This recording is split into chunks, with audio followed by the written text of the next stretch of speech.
All right. I will be reading from First Kings chapter 18 verse 41 all the way through 46. It reads, "And Elijah said to Ahab, 'Go eat and drink, for there is a sound of a heavy rain.'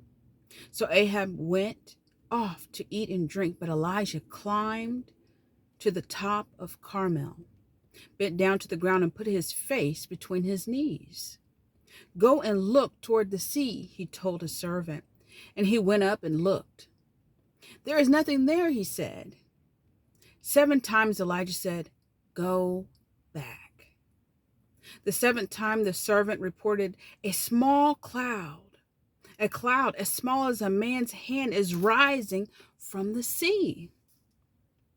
So Elijah said, 'Go and tell Ahab, hitch up your chariot and go down before the rain stops you.' Meanwhile, the sky grew black with clouds. The wind rose, a heavy rain came on, and Ahab rode off to Jezreel.